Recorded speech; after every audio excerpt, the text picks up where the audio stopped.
जय हिंद दोस्तों, मैं विकास सिंह आपका स्वागत करता हूं आपके अपने परिवार गुरु जीवाज विद कॉम्पिटिटर में। दोस्तों आज मैं आप लोगों के बीच लेके प्रस्तुत हूँ बाल मनोविज्ञान का एक और लेक्चर। इस लेक्चर में दोस्तों हम डिस्कस करेंगे बाल मनोविज्ञान के प्रीवियस ईयर क्वेश्चन में पूछे गए प्रश्नों के 30 का पिटारा। चलिए बिना देर किए हम 30 के पिटारा को सॉल्व करते हैं और देखते हैं।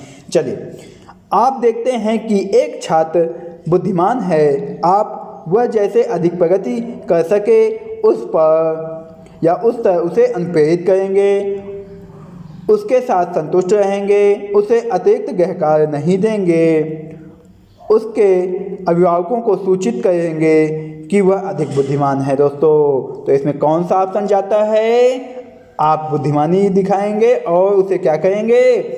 वह जैसे अधिक प्रगति कर सके उसके लिए उसको अनुप्रेरित करेंगे। आगे चलते हैं हम दूसरे क्वेश्चन की ओर। वह स्तर जिसमें बच्चा किसी वस्तु एवं घटना के बारे में तार्किक रूप से सोचना शुरू कर देता है कहा जाता है संवेदन प्ररोध अवस्था, मूर्त संख्या अवस्था, औपचारिक अवस्था या पूर्व संख्या अवस्था। कौन सा? ये जीन पियाजे की तीसरी स्टेज है और इसे क्या कहेंगे? मूर्त क्रियात्मक अवस्था। दोस्तों मूर्त क्रियात्मक अवस्था। गुरु जीवाज विद कॉम्पिटिटर में दोस्तों आपका स्वागत है और मेरे चैनल को आप सब्सक्राइब करें, लाइक करें, शेयर करें और मेरे साथ बने रहें सिर्फ 15 मिनट। दोस्तों हम चलते हैं बच्चों के बौद्धिक विकास के 4 सुस्पष्ट स्तरों की पहचान किया गया। किसने किया? 4 स्टेज किसने बताई है? कोहलबर्ग ने, पियाजे साहब ने, एरिक्सन ने या फिर स्किनर ने। पियाजे के द्वारा बताई गई हैं, ठीक है, पियाजे सर के द्वारा बताई गई हैं।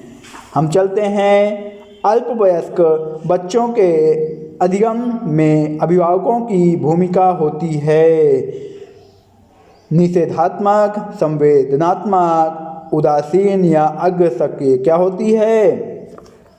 अग्र सक्रिय होती है, क्योंकि बच्चे छोटे होते हैं तो उनका पूर्ण ध्यान रखा जाता है, जिसमें कि वह कौन ध्यान देता है? अभिभावक ध्यान देते हैं। आगे चलते हैं हम।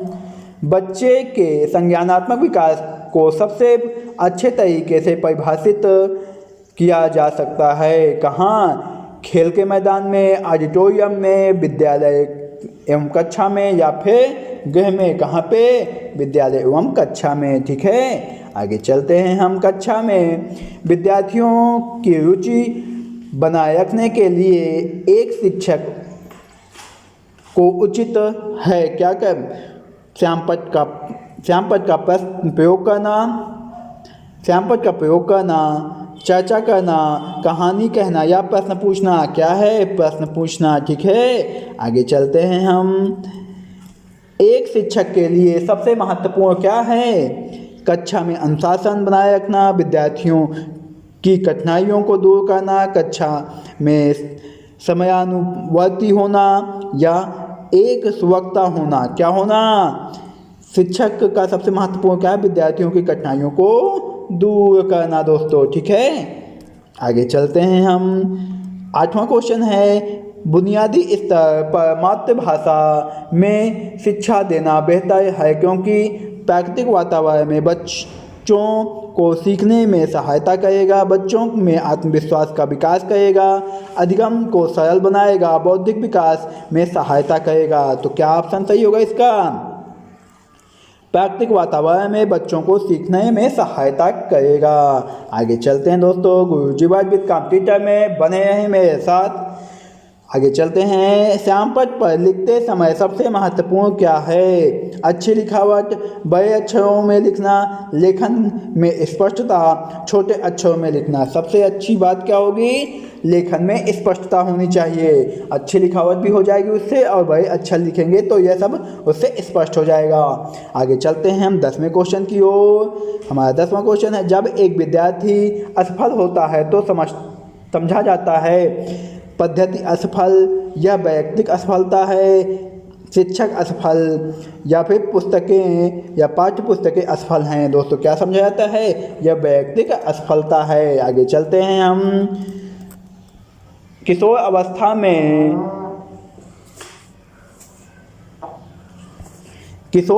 में चरित्र निर्माण से जो अवस्था संबंधित है वह निम्न में से है। परंपराओं के आधार किशोर अवस्था में चैतन्य मार्ग से जो अवस्था संबंधित है वह निम्न में से है। परंपराओं को धारण करने की अवस्था, आधार युक्त आत्मचेतना अवस्था, स्वकेंद्रित अवस्था या आधार युक्त चेतना अवस्था। दोस्तों कौन सा सही है इसमें? चौथा ऑप्शन सही है। आगे चलते हैं हम। किशोर अवस्था में मुख्य विशेषता निम्न में से है। आत्मगौरव, रचनात्मक, सामाजिक प्रवृत्ति या आत्मचेतना। दोस्तों पर कौन सा ऑप्शन जाएगा? आत्मगौरव की बात आती है, मुख्य विशेषता आत्मगौरव की बात आती है। दोस्तों विकास व्यक्ति के नवीन विशेषताओं और योग्यताओं प्रतिस्फुटित करता है। यह कथन किसका है? हरलॉक साहब का। किसका है? विकास व्यक्ति के में नवीन विशेषताएं या योग्यताएं प्रतिस्फुटित करता है। ठीक है, किसका है? हरलॉक साहब का। आगे चलते हैं हम। जिस प्रक्रिया से व्यक्ति मानव के लिए परस्पर निर्भर होकर व्यवहार करना सीखता है वह प्रक्रिया क्या कहलाती है? भाषा विकास, वैयक्तिक मूल या सामाजिक परिपक्वता। ये तीन ऑप्शन नहीं होंगे और चौथा ऑप्शन जाता है आपका सामाजिकरण। ठीक है, क्या है? सामाजिकरण। वह दूसरों पर निर्भर होकर के व्यवहार करना सीखता है अपने परिवार, अपने आस पड़ोस के साथ। ठीक है, आगे चलते हैं हम। किशोरावस्था एक नया जन्म है। इसमें उच्चतर और श्रेष्ठतर मानव विशेषताओं का जन्म होता है। यह कथन किसका है? स्टैनले हॉल का। किसने कहा है? तूफान संघर्ष की अवस्था है। दोस्तों में कमेंट सेक्शन में बताइए। किशोरावस्था एक तूफान और संघर्ष की अवस्था है। स्टैनले हॉल साहब ने ही कहा है, स्टैनले सर ने कहा है। किशोरावस्था की जटिल अवस्थाओं के कारण किशोरों के अध्ययन का विषय होना चाहिए। क्या होना चाहिए? शारीरिक, मानसिक। पहला ऑप्शन शारीरिक है, दूसरा मानसिक है, तीसरा शारीरिक व मन संबंधी है, चौथा बौद्धिक है। तो इसमें सही ऑप्शन जाएगा शारीरिक व मानसिक संबंधी। आगे चलते हैं हम। किशोरावस्था आदर्शों की अवस्था है, सिद्धांतों के निर्माण की अवस्था है, साथ ही जीवन का सामान्य समायोजन है। यह परिभाषा देने वाले हैं कौन हैं? हमारे जीन पियाजे साहब हैं, ना हमारे हेडो रिपोर्टर हैं, फ्रेडरिक केसी हैं, E.L. पील हैं। कौन है? जीन पियाजे सर हैं। कौन है? जीन पियाजे। आगे चलते हैं हम। एक शिक्षार्थी के मानसिक विकास का ज्ञान प्राप्त करके जिसकी योजना नहीं बना सकता वह है पाठ्यक्रम, शारीरिक विकास, विषय वस्तु का चयन या फिर शिक्षण विधि। इसमें से कौन सा ऑप्शन सही है? शारीरिक विकास। ठीक है, शारीरिक विकास में सही है। आगे चलते हैं। मानसिक विकास का संबंध नहीं है वजन एवं उसकी ऊंचाई से। दोस्तों आगे चलते हैं हम। किशोरों को नहीं दिया जाना चाहिए क्या? अभिप्रेरणा, लालच, सहानुभूति या जिम्मेदारी उठाने का अवसर। तो इसमें पहला ऑप्शन नहीं है, ना दूसरा है, दूसरा ही है लालच नहीं देनी चाहिए। आगे चलते हैं हम। हमारा अगला क्वेश्चन है, मनुष्य के शरीर में हड्डियों की संख्या कम होती है। कब बहुत कम होती है? प्रौढ़ावस्था में 206 होती हैं। कितनी होती हैं? 206। आगे चलते हैं। किसको प्रशिक्षण द्वारा व्यवहार में संशोधन का प्रक्रिया माना गया है? किसको माना गया है? शिक्षण को, अधिगम को, अभिप्रेरणा को या निर्देश को। किसको माना गया है? दूसरा ऑप्शन हमारा अधिगम। चलिए आगे चलते हैं। किशोरावस्था की प्रमुख समस्या है। पहला है ऑप्शन वजन बढ़ाने की, शिक्षा की, तीसरा है समायोजन की या अच्छे परीक्षा परिणाम देने की। किसका है?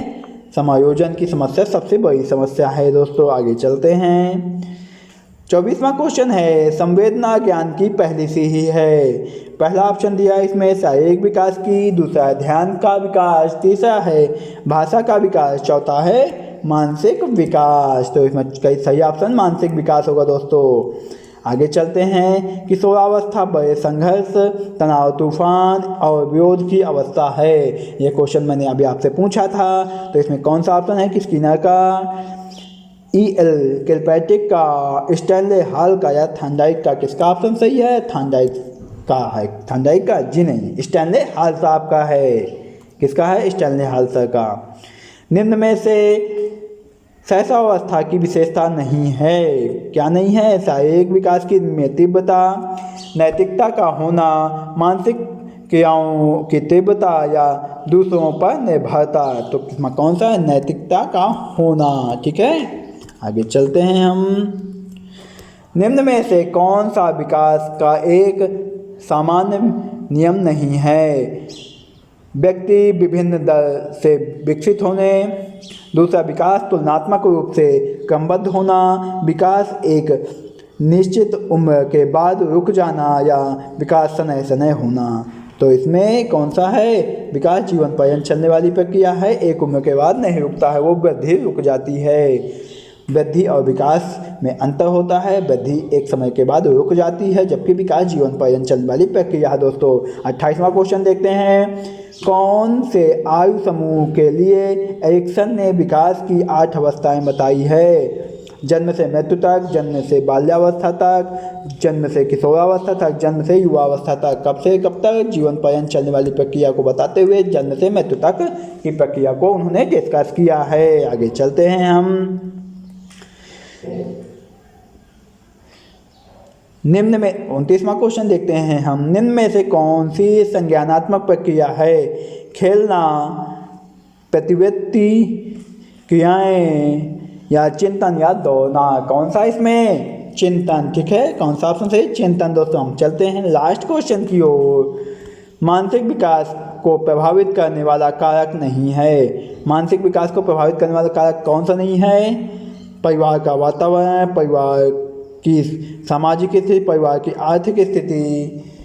मानसिक विकास को हमारा धार्मिक वातावरण प्रभावित नहीं करेगा। दोस्तों इसी के साथ मैं विकास सिंह अपनी वायु को विराम देता हूँ। गुरु जीवादित्य कामटेचा आपके उज्जवल भविष्य की कामना करता है दोस्तों। और मैं आज के लिए इतना ही दोस्तों, अपनी वायु को यहीं पे विराम दूंगा। जय हिंद दोस्तों।